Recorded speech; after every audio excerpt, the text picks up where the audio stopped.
Hello and welcome back. We are in week 2, and this is part 2 of setting the stage for change. So without further ado, let's jump on in. Again, I want to look at those questions that we are asking at this time and why are we asking those questions. And then we're going to look at setting the stage, what's going on 1500s, maybe even 1600s in Southeast Asia and Southwest Asia as well. What are the questions? Well, we see historically that there's this shift from traditional to modern sort of living. Technology has shifted, culture has shifted, the military has shifted, commerce has shifted, everything has shifted, everything is different. And some are really advancing and others are sort of kind of taking a step back or kind of getting stuck in the mud. And I want to ask some questions. We got to ask ourselves, what is causing this divide? What is causing this change to take place where some are advancing and some are not? Is it sudden? Is it slow? Is it predetermined? Is it culturally based? Why are some countries more technologically quick to pick up new ideas and new developments and others are not? Why England? Why Western Europe? Why are they sort of like the center point of this explosion into modern history? And again, based on those questions, those answers, what can we discover? What is the cause of this divide? So here are our major power dogs, or top dogs on the playing field here. We talked about the Manchu Qing Empire and Japan last time. Now I want to go into the Mughal Empire and Southeast Asia, and then we'll jump into the Ottoman Empire and the Safavid empires. So we got to go back to this idea of, well, where is the action taking place? We got to keep this in mind. We can't ever get rid of that idea. One is, if you look at the map, Europe by the 1770s is like all over the place. Spain is in the New World along with England and Portugal. But look at that Southeast Asia section. Look at all of that activity, all that trade that's going on. How did that come to be? Is it because those people, the Mughal Empire in what is modern day India, are they the ones that are initiating trade? Are they the ones that are advancing their shipping and able to do it? What about the Indonesian people and all those islands? Are they the ones that are developing and getting their technology and better navigation? And are they initiating this trade? Or is Europe doing this? And if you look at it, it's Europe. But why Europe and not these particular people? So we got to do a kind of a deep dive and find out what is going on with these native peoples in these regions. And based on their situations, maybe we can sort of like unravel why things are developing the way they're developing. Okay? So early 1600s, 1700s, this is what is today modern day India. The Mughal people controlled most of Europe, most of this region at this time. They were a Muslim people from the north. They were nomadic. They were on horseback. Your traditional sort of people. They had come down from the north and sort of taken over the land all the way into the south. But around the early 1700s, Hindu princes, they were called the Marathas, rise up against the Mughals and start eating back their territory. By the mid-1700s, you can see in the red circle here, the red outline, that's about all that the Mughals control anymore. And they've been beaten up pretty hard. So they're not very powerful, they're weak, they don't have the ability to sort of fight back on any new invaders, new enemies. The remaining regions, you see how divided they are. They're very scattered. They're controlled by a bunch of different princes and rulers. So the region is weak, tired, so to speak, and just ready, ripe for takeover from some other source. So you kind of got to think in your head, okay, well, if that's the condition, if that's the situation that's going on in that region of the world, that what is modern day India, what is the outside world sort of saying? You know, who wants the action here is kind of what I piece in mind. Who wants the riches, the resources? Who has the ability to sort of come in and take over and take advantage of the fact that these people groups are really scattered and weak? Yet the land is very rich in resources. And I think you can see what the result is going to be. But what about south? Well, actually, let's take a little bit more. If you notice, though, mid-1700s, the interior infrastructure, those trade routes that are going on, they're very limited. There hasn't been a lot of infrastructure building. Trading centers, foreign trading centers are almost always on the coastline. The European countries have established those trading posts, but they haven't been able to penetrate deeper into the land yet. So it's sort of like, you know, you're able to look in the window of a candy shop and see and smell the candies and things like that, and the sweets and the deliciousness, because you're right there near the shop, but you're not allowed to get in yet. So think about what you would do. If you were out there, what would you do? Would you just say, okay, well, I'm satisfied with just sniffing the sweet and looking at the sweet candies, or am I going to try to figure out some way to get inside and get it? We all know what will happen there.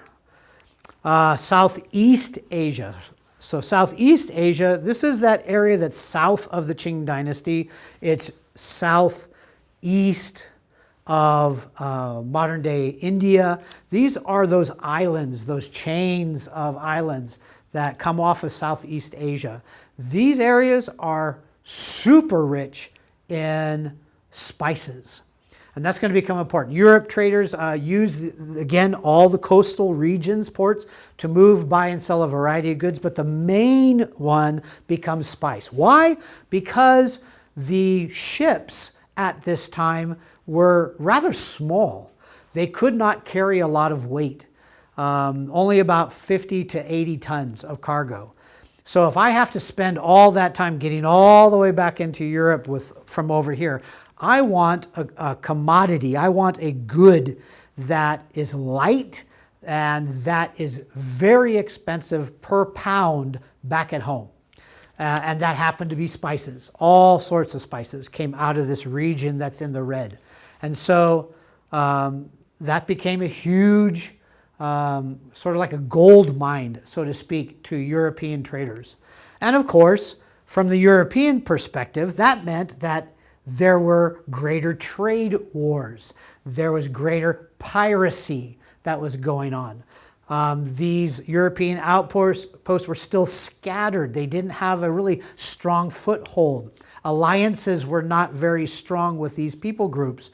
And of course, they were not penetrating. They weren't literally part of these islands and these people groups. They were just visitors, so to speak, and had no control or say over what was going on in these regions.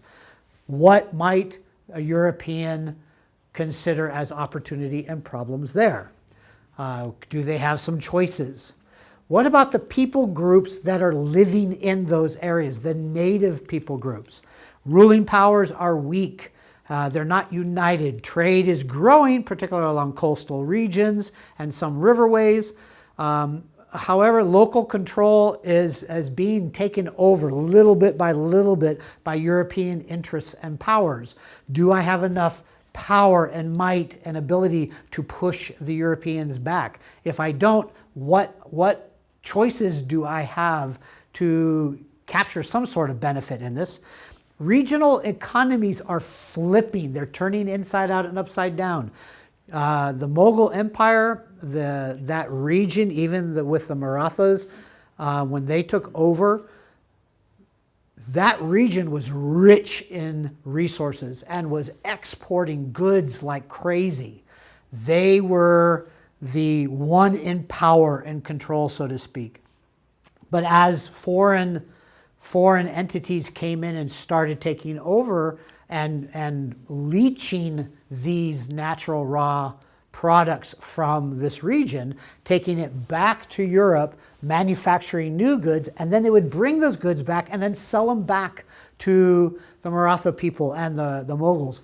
And what ended up happening was this region, instead of being major exporters, the ones in control, became the ones dependent and importers on foreign trade and foreign goods. It literally turned their whole world upside down.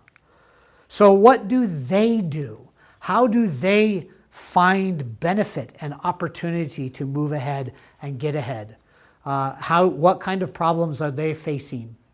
Et cetera, et cetera. And what do they do? So what would you do? If you were in their shoes, how would you resolve their issues? Southwest. Let's go southwest. This is Middle East. We're going to do this very fast. I don't want to go into too much detail because we'll get into it more later as we get closer to the 1800s and World War I. But the Safavid Empire, that's that one in like a blue. That's modern day Iran and that sort of stuff. That area is pretty much under their control. They're not really expanding or contracting. They're just kind of staying pretty steady. But the Ottoman Empire is the one that I want to take a look at in particular. This is where they were going into the 1900s. If you look at the area here, that's the darker orange, the darker tone there, darker peach or whatever. That's about what they have left over by the time we were moving into World War I. But look at where they were.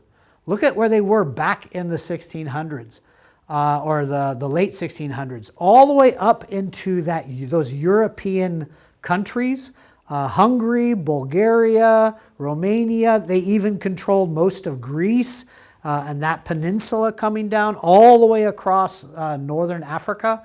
This empire was massive, and they were very much easily able to push back the powers that were trying to take over their region from the European area and also from the African area.